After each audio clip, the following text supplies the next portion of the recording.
What could happen if you suddenly found yourself stranded in the middle of the ocean, my friend, with no food or water? Our story begins in 1942, during World War II, when Japan launched an attack on Pearl Harbor. In response, the United States decided to strike back and take revenge. So, they sent members of the U.S. Navy on a mission, along with a torpedo bomber, to launch missiles toward the South Pacific. The team was assembled, and the plane took off on its mission to destroy. On board were 3 servicemen. The pilot, Harold, who was responsible for delivering the missiles to Japan, and 2 others, Tony and Jean. Suddenly, Jean lost radio contact with their base while they were flying above the clouds. They became disoriented and couldn't find their way. Despite their efforts to get back on course, they failed. Their fuel supply began to run low, and there was a real chance the plane might crash. Jean tried to use the radio to get directions, but with no success. Suddenly, they hear Japanese forces on the radio. Harold quickly tells the others to disconnect the line and start talking among themselves to figure out what to do. He tries to send a distress signal by any means possible, but nothing works. They attempt again to make contact, but still fail. Harold thinks for a moment, then tells them to gather anything important because they're flying over the ocean, and if they continue like this, they'll die. Their fuel is almost out, so he tells them they'll have to make an emergency landing. The plane descends from the clouds down to the ocean. After landing in the water, they struggle to unbuckle their seat belts before the plane sinks. The belts won't open at first, and they begin to drown. But with repeated effort, they finally get free just before being pulled under. They make it to the surface and spot a small life raft, climb aboard, and for the first time, feel like they've narrowly escaped death. But then they realize they have no food, no water. Everything they had was left behind in the plane. There wasn't time to grab anything before it sank. Now they're alone in the vast ocean, just the 3 of them, with nothing but sky and water around. They try to reassure each other. Surely the U.S. Navy will notice they're missing and send pilots to search. America won't leave them behind. The next morning, they spot an American plane in the distance, but it's flying away, probably heading to an airport, not toward them. They realize if they had any flares or signaling tools, the plane might have seen them and returned. But they have nothing. Later, they see another plane. Desperate, they take off their clothes, wave life jackets, and shout in hopes of catching the pilot's attention. But the plane is too far to notice and flies away. Harold tells them the plane was likely part of a search party, and it might have been their last chance. But Tony remains hopeful, insisting they'll come back and find them. Harold, staying realistic, says the military won't risk more men for 3 missing soldiers who are probably already assumed dead. He then asserts authority over the raft, reminding them it belongs to the Army, and he is the highest ranking, so he's now in command. He orders everyone to remove their shoes and toss them into the ocean to lighten the raft, even though it's already cramped with their bodies and limited belongings. However, Harold doesn't throw his shoes. Tony angrily asks why not. Harold explains that if they ever find land, at least one of them should have shoes to travel and seek help. And with that, they finish their first day in the ocean with no food or water. As night falls, they realize the raft is too small for all 3 to lie down, so they agree to take turns.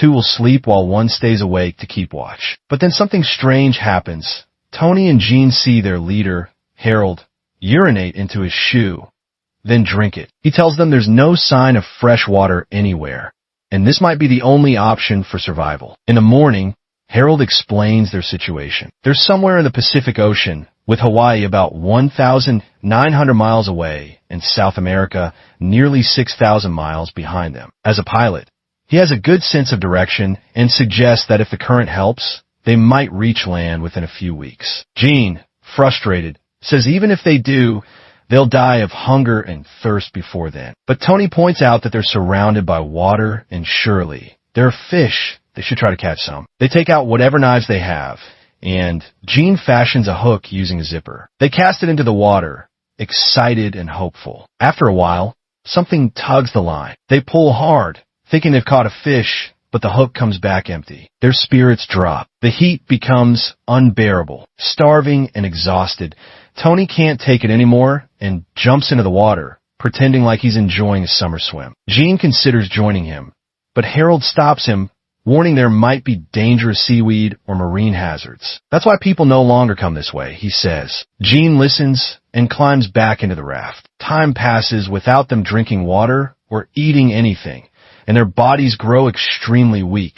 They're on the verge of death. Gene keeps insisting on drinking seawater, but Harold stops him, explaining that seawater will only dehydrate him more and make things worse. Tension rises as they begin blaming each other for getting lost and ending up in this situation. Harold says he spoke to Tony to confirm the direction they should go, believing it was west, but Tony had insisted on heading east, leading them off course. Suddenly, Harold remembers he has a pencil in his pocket. Overjoyed, he takes off his shirt and suggests they draw charts and maps to help them figure out where they are and where to go. He starts sketching and explaining how they can use the wind's direction to their advantage. Everyone is happy with this idea. Afterward, they begin to pray. Each of them offers heartfelt prayers. Tony says they still have a reason to live and asks God to save not only their boat, but all the boats at sea. Gene, more focused on their immediate need, simply wishes for rain before they die of thirst. They all look to the sky, but no rain comes yet. At night, as they sleep, it finally begins to rain, an act of mercy from God. Days pass, and they each take small sips of the precious rainwater. Tony tries to catch fish every day for a week, but fails. The self-proclaimed leader scolds him, telling him to try another method. Frustrated, Tony says that without fish, they won't survive. Then, he gets another idea. He pulls a knife from his pocket and decides to use it to fish. Harold warns him that it's dangerous. The raft is their only hope, and piercing it could sink them all. Tony hesitates, but eventually strikes the water with a knife several times. Suddenly, Harold warns him he may have hit the raft, but then they discover the knife is lodged in a small shark. They pull onto the raft, cut it up, and eat for the first time since getting lost. They even find a smaller fish inside the shark and eat that too. After eating, they feel much better and more energized. They begin to talk about their lives and loved ones, opening up for the first time like true friends. Harold also shares his story. Suddenly, they feel something underneath them. More sharks circling the raft, drawn by the blood. They fall silent until the sharks finally swim away, heading south. Fortunately, nothing happens, even though the Pacific Ocean is known for being full of sharks. Unlike them, the sharks spared their lives. More time passes, and their bodies weaken again. One day, Gene puts his hand in the water and narrowly escapes being bitten by a shark. The next morning, Tony spots what looks like an island and shouts for Gene, but Gene tells him it's just a mirage. Tony starts to think he's going insane. On the 15th day, Tony sees Gene with a gun. Gene, feeling hopeless, wants to end his life. Tony talks him down, reminding him that his life is valuable. Gene calms down, hands over the gun, and just then, a bird lands on their raft. Tony, without hesitation, shoots the bird, waking Harold with the sound. Before Harold can say anything, he sees the bird, dives into the sea to retrieve it, and narrowly avoids a shark that appears behind him. He escapes, and they cook and eat the bird, the second meal they've had in over 2 weeks. Their energy is still low, and Harold begins to hallucinate, dreaming about flying his plane. After 20 days, he wakes up and finds the others asleep during their watch. Furious, he scolds Gene, who responds by pointing out that Harold also disobeyed orders and that their situation is his fault. He had fallen asleep during the flight, causing them to veer off course. When they ran out of fuel, they had no choice but to crash land in the ocean. Harold is shocked and remorseful. Gene later brings him the map Harold had drawn and tells him he believes he can lead them home. This inspires Harold. He cuts up the soles of their shoes to use as paddles, and they begin rowing toward what they hope is land. They joke about what meal they'll have when they finally reach the island.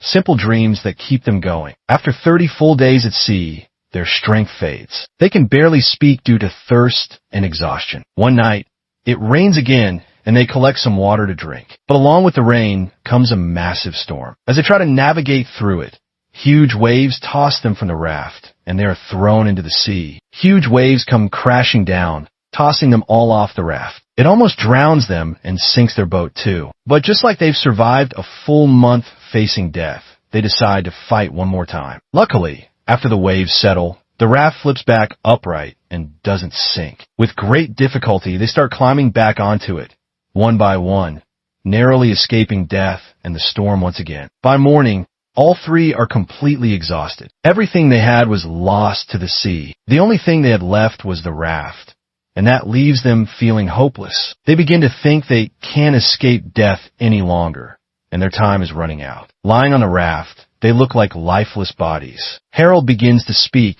saying he misses his wife and son deeply. Jean starts to hallucinate, seeing his girlfriend waiting for him at a table floating on the water. Each of them starts seeing visions, slipping further into delusion. Jean even tells Tony again that he loves his sister and wants to marry her. Tony agrees, saying they're a good match and he'll see it for himself when they get back. Harold, overwhelmed, blames himself again, saying it's all his fault. If he hadn't made that mistake, none of this would have happened. But Jean reassures him that they've come so far, they won't lose now. They've survived too much to die out here, and they'll make it to safety. Though their bodies are too weak to paddle, they decide to try anyway, driven by a faint glimmer of hope. Even though they can barely move, they choose faith over despair. On the 34th day, they're completely out of strength. There's nothing more they can do. It seems like the end is near. Suddenly, Tony wakes them up. He tells them he had a dream twice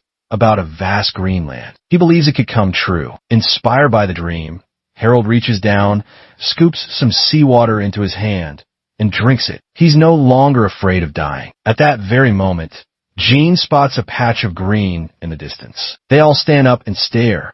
It's real. After a few minutes, they finally reach the shore. Land. After 34 long days lost at sea, they set foot on solid ground again, feeling a sense of peace and safety. There were 2 huts nearby. They walked toward them and discovered they were Japanese. Before they could react or escape, the Japanese soldiers shot at them, but not fatally. The 3 of them were taken ashore. They had landed on the island of Puka Puka in February in 1942. They were rescued and returned to their lives because they never gave up. They fought to survive. They clung to hope and kept going no matter what. This is a story that teaches us to keep fighting and never give up easily. To always look forward and keep moving, because with passion and determination, success will come. When they returned, Harold received an award from the Navy for his outstanding leadership and clear-headed decisions during the crisis. But he never flew another plane again. Tony, once he recovered, resumed his career in the Navy and continued to serve until he died. His body was cremated and his ashes scattered at sea. As for Jean,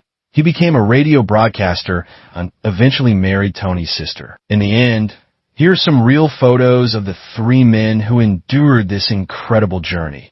The impossible journey that taught us patience and resilience until we reach our goals. And that's the end of our film today. Don't forget to support us with a like, share, and subscribe if you appreciate the effort we put into bringing you stories like this. Let us know what you think in the comments. Alright then, see you next time.